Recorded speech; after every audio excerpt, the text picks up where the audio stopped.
నమస్తే, welcome to #you. నేను మీ రాజేష్. భారత్తో ఇప్పుడు వాణిజ్య సంబంధాల్లో ఉద్రిక్తతలను తీవ్రతరం చేస్తూ అమెరికా అధ్యక్షుడు డొనాల్డ్ ట్రంప్ భారత వస్తువులపై అంటే దిగుమతికి సంబంధించినటువంటి సుంకాన్ని 25% విధిస్తూ ప్రకటించారు. దీంతో ఇప్పుడు పెద్ద ఎత్తున అతి తీవ్రమైనటువంటి చర్చ జరుగుతోంది ప్రపంచవ్యాప్తంగా. అంటే ఆగస్టు 1 నుంచి ఈ కొత్త సుంకాలు అమలులోకి వస్తాయని, రష్యాతో భారత్ కొనసాగుతున్నటువంటి రక్షణ అట్లాగే ఇంధన సంబంధాల కారణంగానే అదనపు జరిమానాలు కూడా ఉంటాయని కూడా ఆయన స్పష్టం చేసినటువంటి పరిస్థితి. మరి ఈ నిర్ణయం ఇరు దేశాల మధ్య కూడా వాణిజ్య యుద్ధ భయాలను రేకెత్తించడమే కాకుండా భారత ఆర్థిక వ్యవస్థపై కూడా ప్రశ్నలను లేవనెత్తుతోంది.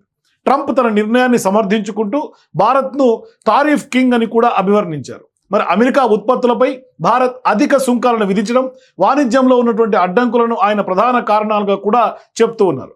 సో ఇప్పుడు 2024లో అమెరికాకు భారత్తో ఉన్నటువంటి వాణిజ్య లోటు $45.7 బిలియన్ పెరగడం కూడా ఈ నిర్ణయం వెనుక ఉన్న మరో ముఖ్య కారణంగా చెప్పుకోవచ్చు. అయితే ఈ చర్య కేవలం వాణిజ్యపరమైనది కాదు. రష్యా నుంచి భారత్ పెద్ద ఎత్తున సైనిక పరికరాలు, ఇంధనాన్ని కొనుగోలు చేయడాన్ని కూడా ట్రంప్ ప్రత్యేకంగా ప్రస్తావించడం, ఈ సుంకాలను ఒక భౌగోళిక రాజకీయ సాధనంగా కూడా అమెరికా ఉపయోగిస్తోంది అనేది మాత్రం స్పష్టంగా తెలుస్తోంది. మరి ఈ ప్రకటన వెలువడిన వెంటనే భారత్ ఆర్థిక మార్కెట్లని తీవ్రంగా స్పందించాయి. అమెరికా డాలర్తో పోలిస్తే భారత్ రూపాయి విలువ 52 పైసలు పతనమై 4 నెలల కనిష్ట స్థాయి అయినటువంటి 87.43 వద్ద ముగిసింది. మరి ఈ సుంకాలు ఆర్థిక సంవత్సరం మొత్తం కొనసాగితే భారత్ జీడిపి వృద్ధి 0.2 నుంచి 0.5 వరకు కూడా తగ్గే అవకాశం ఉందని, ఎగుమతి ఆదాయం $7 బిలియన్ వరకు నష్టపోవచ్చని ఆర్థిక నిపుణులందరూ కూడా అంచనా వేస్తున్నారు. ఒక రకంగా ఆందోళన వ్యక్తం చేస్తున్నారు.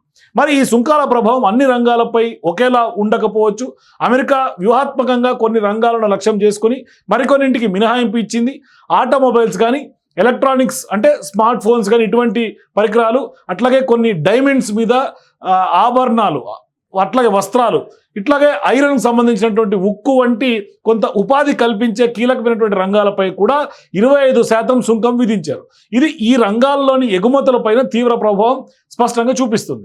ముఖ్యంగా అమెరికాకు స్మార్ట్ ఫోన్లను సరఫరా చేసే అతిపెద్ద దేశంగా ఇండియా ఈ మధ్యకాలంలో అవతరించినటువంటి నేపథ్యంలో ఈ సుంకాలు ఖచ్చితంగా ఒక అతి పెద్ద దెబ్బ తగిలే అవకాశాలు స్పష్టంగా ఈ రంగానికి ఉంటుంది. అయితే ఇప్పుడు అమెరికా తన సొంత ప్రయోజనాలను దృష్టిలో ఉంచుకొని ఫార్మాస్యూటికల్స్ అట్లాగే సెమీ కండక్టర్ల వంటి కీలకమైనటువంటి రంగాలకు కూడా సుంకాల నుంచి మినహాయింపు ఇచ్చింది. అంటే అమెరికా ఆరోగ్య సంరక్షణ వ్యవస్థ కూడా భారత్ జనరిక్ మందులపై కూడా ఎంతగానో ఆధారపడి ఉంది.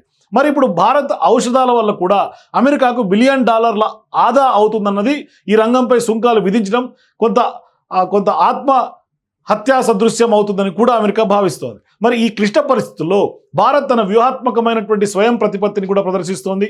అమెరికా ఒత్తిడికి లొంగకుండా వ్యవసాయం, పాడి వంటి కీలక రంగాలలో రాయితీలు ఇచ్చే ప్రసక్తి లేదని గతంలోనే స్పష్టం చేసింది. అయితే చర్చల మార్గాన్ని మూసివేయలేదు. ఆగస్టు చివరిలో అమెరికా వాణిజ్య ప్రతినిధి బృందం చర్చల కోసం న్యూఢిల్లీ రాబోతోంది. మరోవైపు అమెరికా చర్యలకు కూడా ప్రతిస్పందనగా ప్రపంచ వాణిజ్య సంస్థ ఏదైతే వరల్డ్ ట్రేడ్ ఆర్గనైజేషన్ నిబంధనల ప్రకారం ప్రతీకార సుంకాలను కూడా విధించే హక్కును భారత్ రిజర్వ్ చేసుకుంది. సో ఇప్పుడు ఈ వాణిజ్య వివాదం చైనాను ఎదుర్కోవడానికి ఇండో పసిఫిక్ ప్రాంతాల్లో కీలకమైనటువంటి అమెరికా భారత్ వ్యూహాత్మక భాగస్వామ్యాన్ని కూడా పరీక్షిస్తోంది.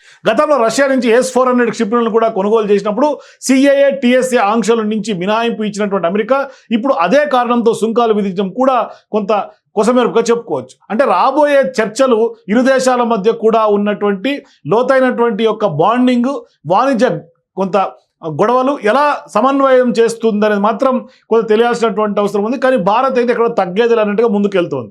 కానీ ఇప్పుడు ఈ టారిఫ్ పెంపు వల్ల భారత్కి ఎదురయ్యే ప్రభావాలు, ఇంపాక్ట్ ఏ విధంగా ఉంటుందని కనుక చూస్తే భారత్ ఎగుమతులపైన ఇప్పుడు భారీగా భారం పడే అవకాశం ఉంటుంది. అమెరికాకు ఎగుమతులు చేసే ఉత్పత్తులపైన 25% అదనపు పన్ను అంటే ట్రంప్ టారిఫ్ వేయటం వల్ల భారత్ ఉత్పత్తులు అక్కడ ఖరీదైనవిగా అమెరికాలో మారుతాయి. దీనివల్ల కొనుగోలు తగ్గి ఇండియన్ కంపెనీలకు నష్టం వాటిల్లే అవకాశం ఉంటుంది. ఉద్యోగాలపై ప్రభావం పడుతుంది. ఎగుమతులు తగ్గినప్పుడు ముఖ్యంగా తయారీ రంగం అంటే మ్యానుఫ్యాక్చరింగ్ ఇండస్ట్రీ అంతా కూడా కుప్పకూలయ్యే అవకాశం ఉంటుంది. అంటే మ్యానుఫ్యాక్చరింగ్ సంబంధించినటువంటి టెక్స్టైల్స్ కానీ, స్టీల్ కానీ, ఫార్మా వంటి రంగాల్లో ఉద్యోగాలు కొంత ప్రమాదంలో పడే అవకాశం కూడా ఉంటుంది. ఇక నెక్స్ట్ ఆర్థిక వృద్ధికి కూడా కొంత అడ్డంకిగా మారే అవకాశం ఉంటుంది. భారతదేశ జీడిపిలో ఎగుమతులు పాత్ర చాలా కీలకంగా ఉంది. మరి తారీఫ్ వల్ల ఎగుమతులు కనుక పడిపోతే ఆర్థిక వృద్ధికి కూడా ఆటంకం కలిగే అవకాశాలు ఉంటాయి.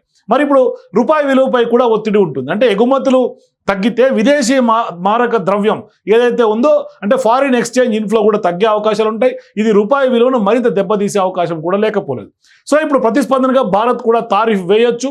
ఇది రెండు దేశాల మధ్య కూడా టారిఫ్ వార్కు దారితీసే ప్రమాదం ఉంది.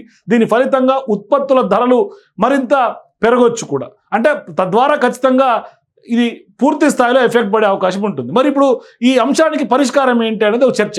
అయితే ఇక్కడ భారత్ అమెరికాతో చర్చలు జరిపి ఈ నిర్ణయాన్ని తగ్గించడానికి లేదంటే కనుక తిరస్కరించడానికి ప్రయత్నించాల్సినటువంటి అవసరం ఉంది. దీనికోసం వాణిజ్య మంత్రిత్వ శాఖ అట్లాగే విదేశాంగ మంత్రిత్వ శాఖ కూడా వాళ్ళిద్దరూ కోఆర్డినేషన్ తోటి సమన్వయంతో ముందుకు వెళ్ళాలి. కొంత ట్రంప్ని గాడిలో పెట్టుకోవాల్సినటువంటి అవసరం ఉంది. లేదంటే ఖచ్చితంగా ట్రంప్ టారిఫ్ ఎఫెక్ట్ అయితే భారత్ మీద పడే అవకాశం ఉంటుంది. మరి భారత్ వ్యూహాత్మకమైనటువంటి నిర్ణయాలు ఏ విధంగా తీసుకుంటుంది, మరోవైపు తగ్గేదేలేని భారత్ చెప్తున్నటువంటి సందర్భంగా భవిష్యత్తులో ఏ విధంగా ఉంటుంది, ఈ ట్రేడ్ వార్ ఎక్కడికి దారితీస్తున్నది మాత్రం కొంత $1 మిలియన్ క్వశ్చన్గా మిగిలే అవకాశం ఉంది. సో మీరు కూడా ట్రంప్ టారిఫ్ పైన మీ అభిప్రాయాల కింద నాకు కామెంట్స్ తెలియజేయండి. For more videos please watch #.